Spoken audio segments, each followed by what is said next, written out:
जीवन में जितनी बार उस अपमान को याद करेगा वो उतनी बार ही मरेगा।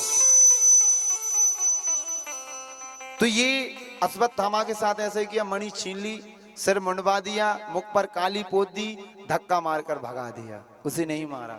अब अश्वत्थामा ये अपमान सहन नहीं कर पाया। और यहाँ क्या हुआ कि भगवान ने कही अब हमें चलना चाहिए, महाभारत पूर्ण हो चुका है। भगवान आज्ञा मांगने लगे, पांडव आज्ञा देने लगे। अश्वत्थामा इधर विचार करने लगा कि इस वंश में अंतिम वंशधर उत्तरा के गर्भ में है, मैं उस पांडव समस्त कुरु वंश के अंश को ही समाप्त कर दूंगा। भगवान विदा मांग रहे थे, एक हाथ से रथ की ध्वजा पकड़ी, एक चरण भगवान ने रथ के ऊपर रखा, एक नीचे ही है। और यहाँ देवी उत्तरा के गर्भ के ऊपर इतने में अश्वत्थामा ब्रह्मास्त्र छोड़ देता है। देवी उत्तरा शिविर से भागी भागी दौड़ी दौड़ी भगवान की शरण में चली आई। भगवान की शरण में गिरकर बार बार विनय करती हुई बोली, पाहे पाए महायोगिंद देव देव जगत पते,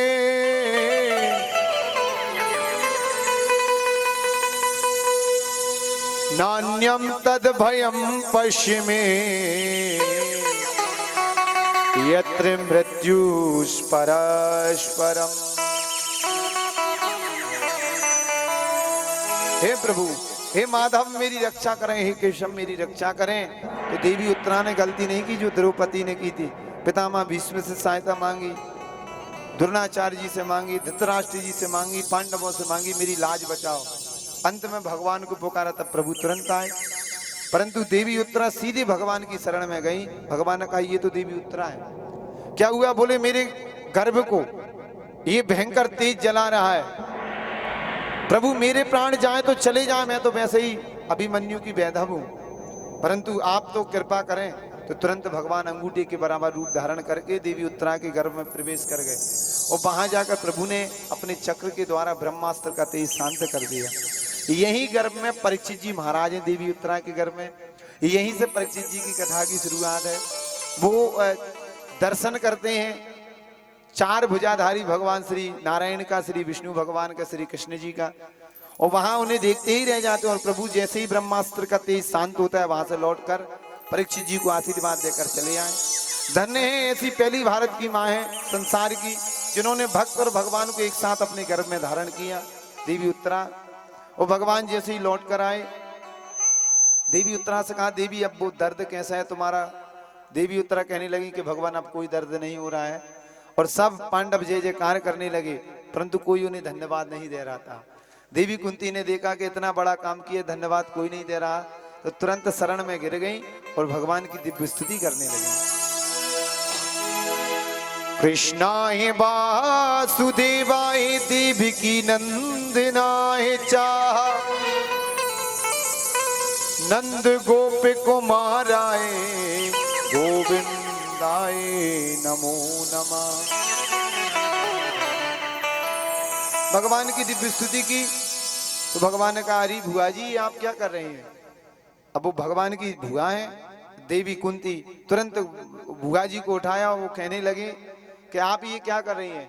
तो देवी कुंती ने कहा कि बस प्रभु आप चुप रहें, शांत रहें, कि जब जब भी हम तुम्हारी भगवत्ता को पहचानते हैं कि तुम भगवान हो, तो तुम बड़े प्रेम से कह देते हो भुआ जी, तो हम सब भूल जाते हैं कि आप तो हमारे भैया वसुदेव के बेटा हो, बस यही जानने लगते हैं। इसलिए हम भगवान कैसे हुए? भगवान ने कहा, बोले तुम भगवान नहीं तो और क्या? कि भाई जब एक तरफ इतनी बड़ी सेना हो, एक तरफ मेरे 5 पुत्र, मेरे 5 पुत्रों पर आंच नहीं आई और पूरे जीवित हैं, आज 7 हैं, परंतु देखो एक भी कौरव जिंदा नहीं बचा आपकी कृपा से। मेरी पुत्र वधु भरी सभा में जिसकी साड़ी खींच रहा था दुशासन, साड़ी खींच खींच कर हार गया, परंतु साड़ी समाप्त नहीं हुई। आप भगवान ही तो हैं। कहां कहां हमें मारने का प्रयास नहीं किया गया, वहां आपने हमारी रक्षा की। और प्रभु इसलिए मैं आपकी प्रार्थना करती हूँ, अच्छा तो हम भगवान है, कुछ मांगो। तो सब मांगने लगे। महाराज युधिष्ठिर कहने लगे कि मैं कभी झूठ ना बोलूं, सदा सत्य बोलूं। भीम महाराज कहने लगे हम सदा सेवा करते रहें। अर्जुन महाराज कहने लगे कि आपका हमारा प्रेम ऐसा ही बना रहे। नकुल सहदेव भी सेवा मांगने लगे। तो देवी कुंती सब अलग अलग मांग ही रहे थे कि इतने में देवी कुंती कहने लगी कि मैं भी मांगती हूँ कि सब मुझे भी देना कुछ। मांगो बुआ जी, क्या मांगना चाहती हो? देवी कुंती मांगती हैं, विपदा संतु न सस्व तत्र तत्र तत्रे जगद गुरु भवतो दर्शनम यस्या पुनर्भव दर्शनम।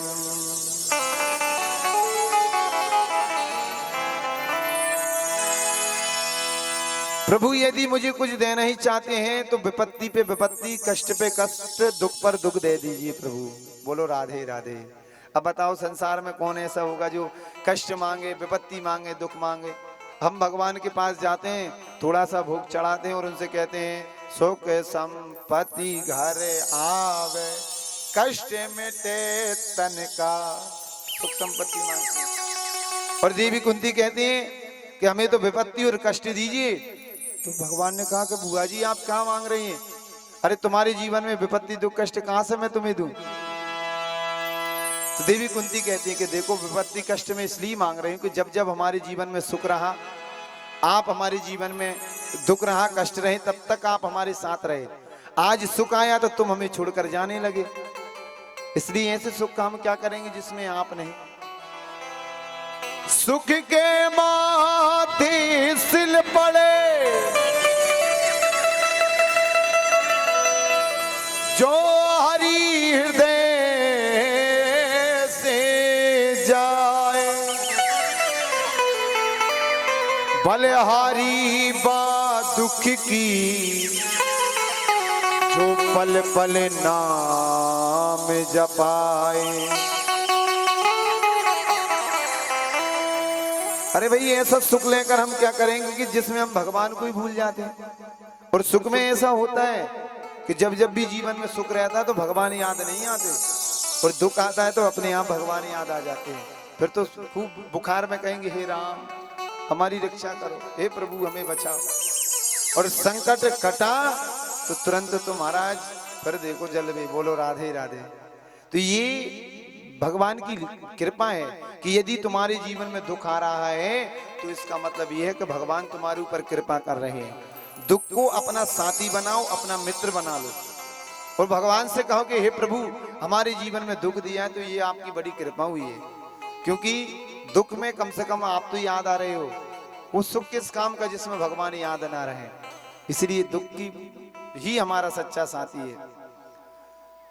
बार बार प्रार्थना करती हुई देवी कुंती कहती हैं ओ साथी हमारा कौन बनेगा, साथी हमारा कौन बनेगा, तुम ना सुनोगे तो कौन सुनेगा, तुम ना सुनोगे तो कौन सुनेगा।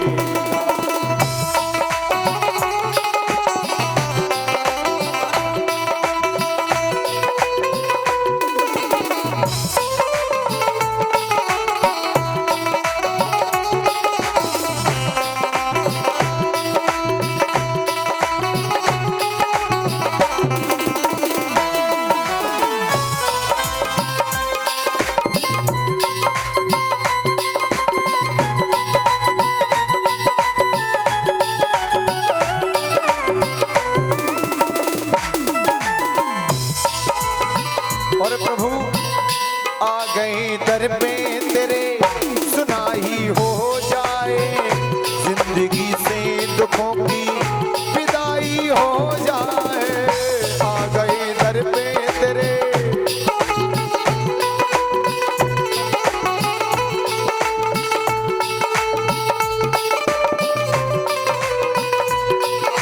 और प्रभु एक नजर कृपा की कर दो,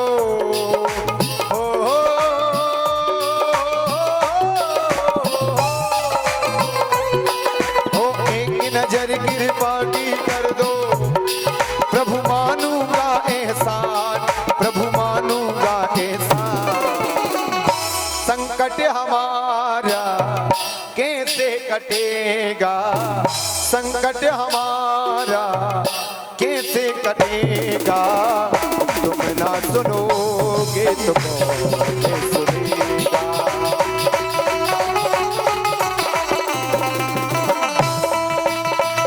साथी हमारा कौन बनेगा, साथी हमारा कौन बनेगा, तुम ना सुनोगे तो कौन सुनेगा।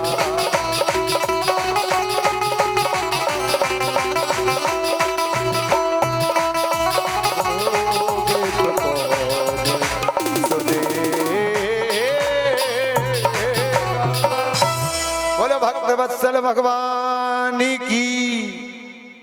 देखो जयकारा लगा दें। अब हमें लग रहा है कि श्रोताओं को नींद शुरू हो गई। कछु तो जबरदस्त